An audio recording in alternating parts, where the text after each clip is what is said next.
Everyone, Cahlen here, and I would like to do a video on natural law, specifically talking about what I think of as the true origins or the real reason why natural law is in effect and is something that we should be aware of and taking into consideration when we're making our decisions about the world. So I made a video, looks like it was like in 2019 or something. I thought it was much more recent, but it's been a while since I made that video. Basically, the video is called What is Natural Law? So you can go on my website, search What is Natural Law, and you'll find that video.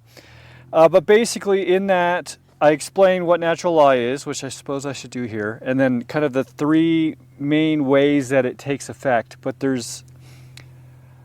I didn't really mention what I consider to be the primary way that it takes effect. So that'll be kind of what I'm going to be planning to go into here. But just for those of you who are not familiar, natural law is basically what most religions, believe to be their kind of like a moral law. There is an objective moral law, and that law is basically, Christianity puts it, do unto others as you would have done unto you, right? Don't do anything to someone that you wouldn't want done to you. Now, everyone has different preferences. Some people like getting whipped, for example. So it's not that if I were them, that I wouldn't want to get whipped. I don't personally want to get whipped, but maybe if I were them, I would want to get whipped, right? So it's not as simple as just like, this is right to do to someone and this is not right. It comes down to consent, right? If you're doing something to someone and they're like, I don't want you to do this, and you keep doing it, you are committing wrong. You are doing something wrong. You are causing harm in the universe. So the way that this is going to negatively affect you, if you continue to break the consent of people around you, therefore harming them, it'll affect you in multiple ways. So here's kind of the three ways which I talked about. So the primary one way is that you will know that you did these things and you chose to do these things, and so your own personal self-esteem will be diminished, at least assuming you're not a psychopath, but maybe even in that case on some deep level. So then the second level is people around you, unless somehow you are hiding the fact that you are breaking all of these people's consent and causing all of this harm in the people around you, people are going to be aware that you are the source of this harm, and they're not going to want to have anything to do with you. And community is a really important thing, not only for mental health, but actually physical health, because it helps us maintain life, right? Especially in situations where, humanity has maybe spent more time, less this time where the government will basically keep you alive no matter what, sort of, they'll kind of like get you into a system where they slowly kill you. But it's basically, it's almost hard to die right now. But through most of humanity and through most of animals, on the planet, right? If you don't have like community to support, I guess, I don't know. It's definitely not 100% for animals. So I'll take it back to just, we're talking about humans here. If living on your own is a death sentence. Now, you may be able to live for a really long time if you're really skilled and also really lucky, but you're probably still going to live less time than someone who lived in a community. So anyways, the second way that natural law affects you when you cause harm is that the people you are causing harm to are people you're around, and that's going to affect your situation in that community, which for the negative, right?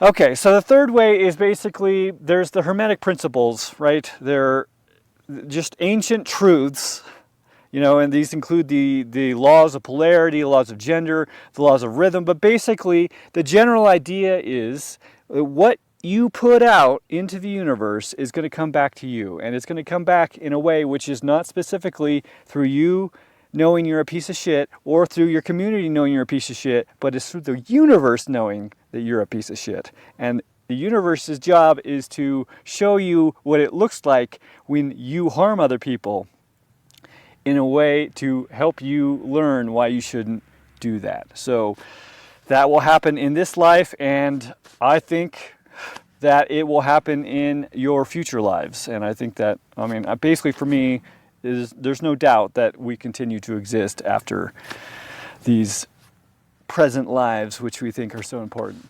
So anyways, there's kind of the three ways, and really I feel like ultimately for most people that's all you really need. It's pretty convincing. You can know all those things, even the third one, through your own scientific experimentation in your own life. So they can be known for sure to be true. And that's how we know about natural law. That's how we know logically that it is definitely the case. But for me, the way that I ultimately look at it, and this is something I've been wanting to talk about for a long time, but I always felt like it's kind of hard to talk about, and I feel like most people aren't going to know what I'm saying.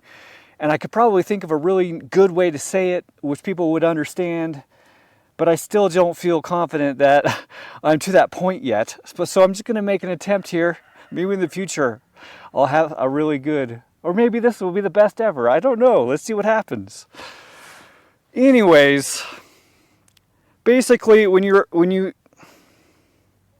don't know how in depth I should go here, but basically there is everything that is going on in the world. There is phenomenon, right? There's the sound of the rooster. There's the sound of the guy revving his engine over there. There's the wind blowing across my beard, right? There's the taste of, whatever my mouth tastes like, right?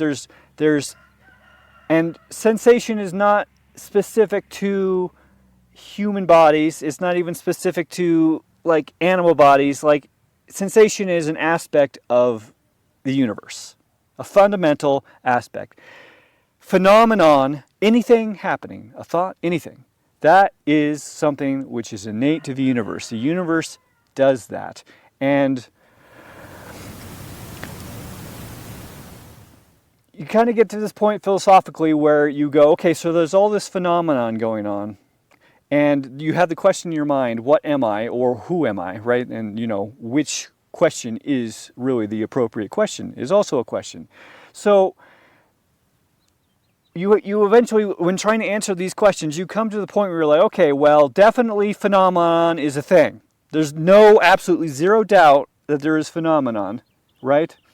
And so that still can leave you with the what, like what am I? So you could say, well, I am phenomenon then, because that's the only thing that there could ever be. Anything that would ever say that you would go, oh yeah, maybe I'm that. Well, that would be a phenomenon, right? There's no escape. Except, which I now believe, well, I don't know. Believe isn't really the right word. It's like a knowing, okay? So there is phenomenon, and there is that which phenomenon comes from. And phenomenon, and whatever that is not phenomenal. You can't point to it. It pre-is before anything becomes.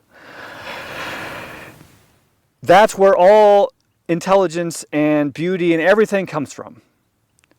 And also where all intelligence comes from. And so if I'm sitting here, you'll be talking to someone, and a lot of people will think that, well, it's just this person's responses to me are just this deterministic result of everything that's ever happened to them and happened to me, and me saying it was just the right tonality made them think this, right? But we all know that when we're talking to someone, that there's someone there. And if I asked you the question, are you in there? Is there someone, am I talking to someone right now? Am I? Well, you could be the most you could think, well, technically, you're a real serious atheist determinist. So technically, no, I can see all these reasons. Yeah, but I'm talking about right now in this moment, for sure that when I'm saying, is anyone in there? Your answer is yes, right? Okay, can we point to what that is? And that's the thing, you can never point to what that is. But it is the source of all things, and it is the experiencer of all things. Okay, so the experiencer of all things means that it is present in all moments. And so if it is present in all moments, it is present in this moment where I am.